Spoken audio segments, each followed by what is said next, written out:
Chers Villabéens, chères Villabéennes, bonsoir. Nous sommes une nouvelle fois dans cette salle de spectacle La Villa à Villabé. Et malheureusement, vous n'êtes pas présents dans la salle à cause de la Covid-19. Mais je suis accompagné de Céline Onestas, qui est la nouvelle élue en charge des affaires culturelles. Bonsoir Céline. Bonsoir Monsieur le maire. De Corinne Sanson, qui est la directrice du conservatoire Yves-Henry. Et ce soir, nous avons la chance. Voilà, nous avons la chance d'avoir en notre compagnie Yves-Henry, un musicien, pianiste connu à l'international, qui va nous faire l'honneur d'être avec nous et nous présenter un hommage à Beethoven ce soir. Alors moi, je suis vraiment heureux d'accueillir une nouvelle fois Yves-Henry, qui a accepté de donner son nom à notre conservatoire, un conservatoire intercommunal qui a été inauguré en décembre 2014.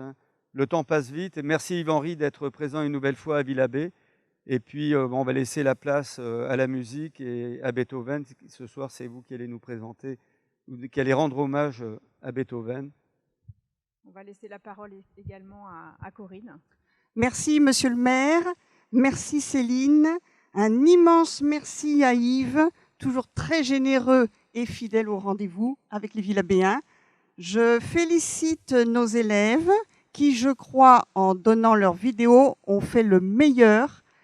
Je félicite Nathan, Nelson, Cintusha, Chloé et Lou. Et bien sûr, je remercie beaucoup les professeurs parce que vous savez qu'un conservatoire n'existe pas et ne vit pas sans ses professeurs et sans son équipe pédagogique. Caroline Dufourc, Anna Pérez-Ventura, professeure de piano, et Fabienne Magnan, professeure de guitare, qui font tous partie du conservatoire Yves-Henry de Villabé, du réseau des conservatoires de l'agglomération Grand Paris Sud.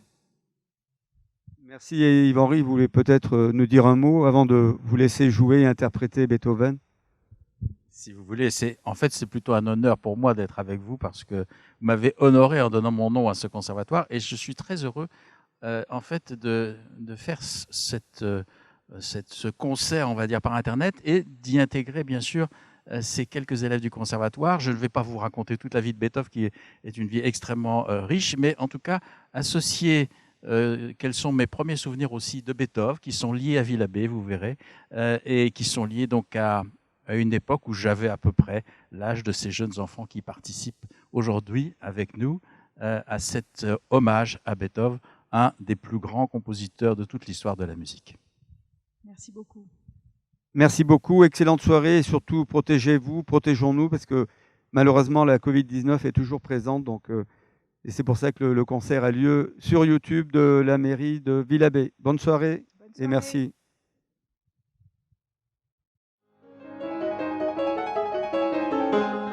Le 6 décembre 2014, nous inaugurions le conservatoire qui porte désormais mon nom, à l'initiative de Corinne Sanson, que je remercie ici une nouvelle fois, et du maire de Villabé, Karl Dirat. Et c'est depuis ce temps que je viens chaque année rencontrer les enfants qui étudient au conservatoire et donner un concert au mois de décembre. C'est devenu une tradition. Malheureusement, cette année, il n'était pas possible de donner ce concert en public. Aussi, nous avons choisi d'enregistrer sur place, à Villabé, un concert pour vous. Ce concert, au cours duquel vous découvrirez aussi des vidéos de très jeunes élèves du conservatoire, est dédié à la mémoire de Beethoven, dont on fête cette année le 250e anniversaire. Avant de vous dire quelques mots sur sa vie, voici quelques-uns des souvenirs musicaux qui ont marqué mes débuts d'apprenti pianiste, c'était il y a bien longtemps.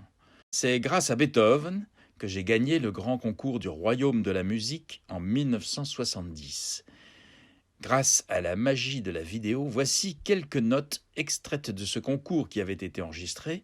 Il s'agit d'un extrait du premier mouvement de la sonate Les Adieux de Beethoven.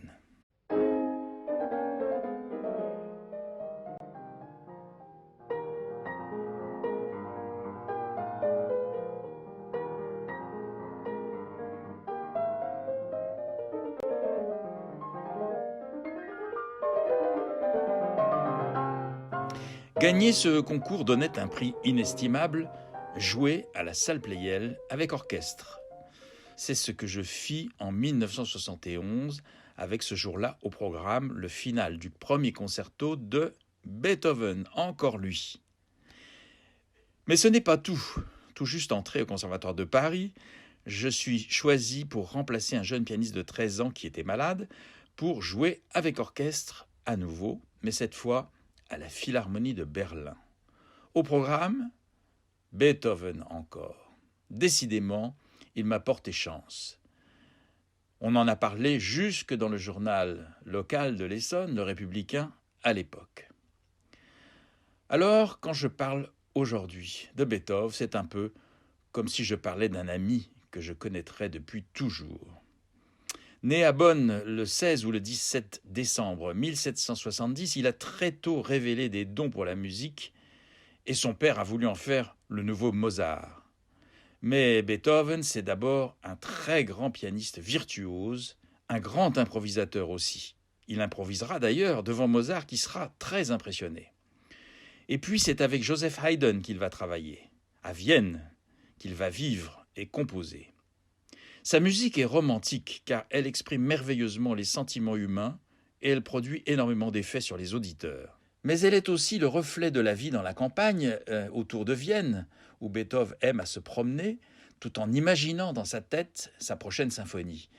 Il note dans un carnet ses idées de thèmes qu'il prend aussi dans la musique populaire, qu'il entend en passant, et qui lui sert à écrire de courtes pièces, comme cette danse villageoise et cette danse allemande que jouent pour vous 2 élèves du conservatoire. Je m'appelle Nathan Wohl et je vais vous jouer une danse allemande de Ludwig van Beethoven en La majeur.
Beethoven connaîtra une vie tumultueuse, due à la fois à son caractère et aussi à ses problèmes de surdité qui l'isoleront peu à peu.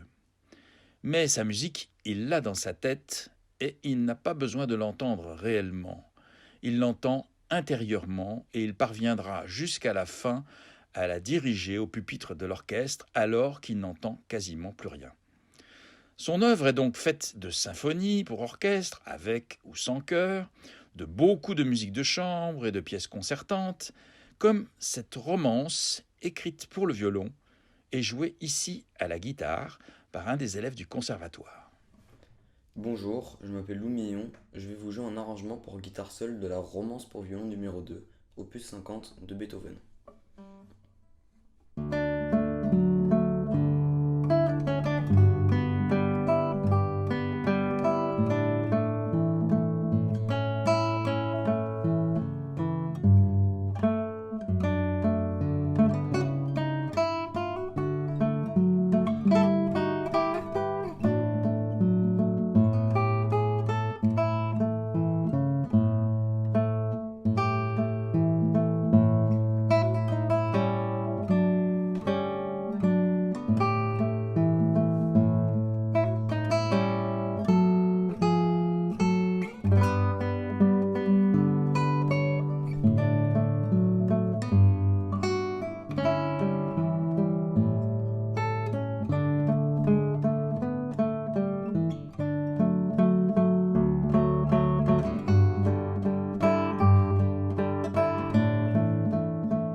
Je vous propose d'écouter encore cette danse villageoise que vous avez déjà entendue, mais cette fois-ci par une autre élève.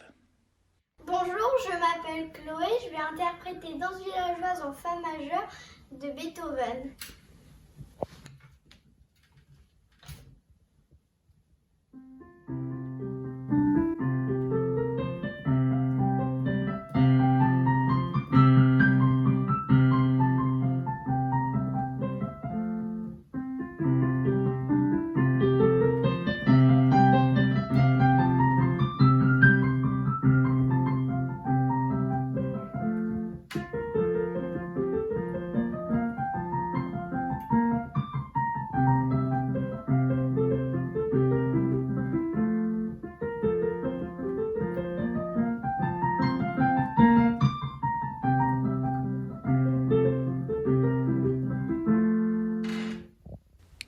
Bien sûr, c'est le piano qui sera l'instrument roi avec lequel Beethoven exprimera tous ses sentiments. Le piano qui justement est alors en pleine évolution. Pendant la vie de Beethoven, on écrit pour le clavecin encore, mais après lui, on n'écrit plus que pour le piano quasiment. Le piano évolue énormément à Vienne dans les années 1800. Il devient beaucoup plus solide, plus sonore, en un mot, plus performant, et il autorise l'expression des sentiments avec le sens des nuances, avec la possibilité de moduler le son avec beaucoup de raffinement, et il répond ainsi parfaitement au désir du compositeur. D'ailleurs, Beethoven composera pas moins de 32 sonates pour cet instrument, dont certaines sont de véritables symphonies. J'ai choisi pour vous, ce soir, la sonate Quasi Fantasia, en ut dièse mineur, baptisée du nom de sonate au clair de lune, plusieurs années après la mort de Beethoven. 3 mouvements la composent. Le premier est une sorte de rêverie nocturne à caractère de marche funèbre. Un menuet et son trio lui succèdent, plein de légèreté et de facétie, avant de laisser la place à un final endiablé, véritable course à l'abîme, dans laquelle Beethoven réussit à nous donner le tournis.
Beethoven meurt en mars 1827, âgé de 57 ans, laissant derrière lui une œuvre considérable, mais aussi un admirateur inconsolable.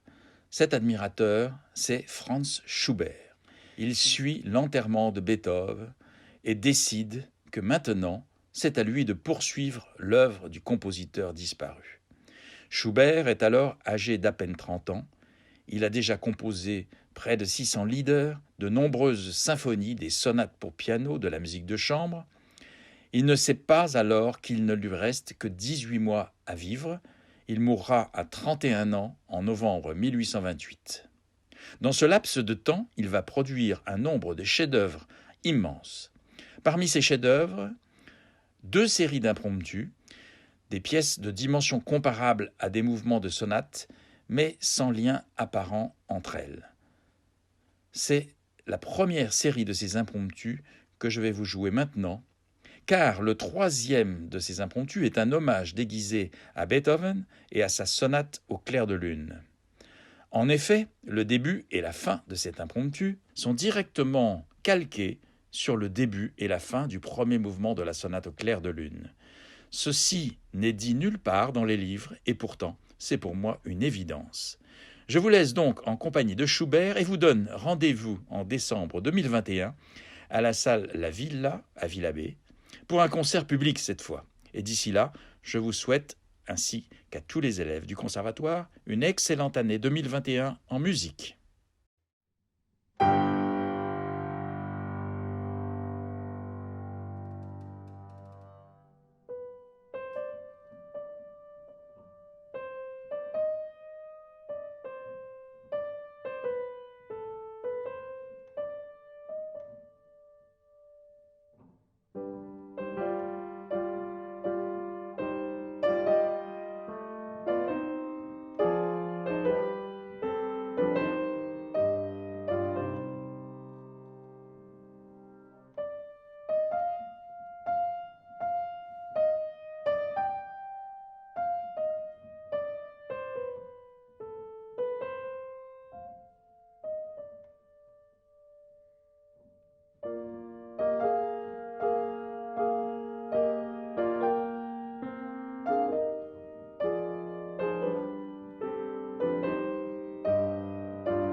et j'ai souhaité laisser le mot de la fin à Beethoven, bien sûr, et à un jeune élève du conservatoire qui vous interprète une écossaise. Bonjour, je m'appelle Nelson Rakotomanina. Aujourd'hui, je vais vous jouer l'écossaise en sol majeur de Ludwig van Beethoven.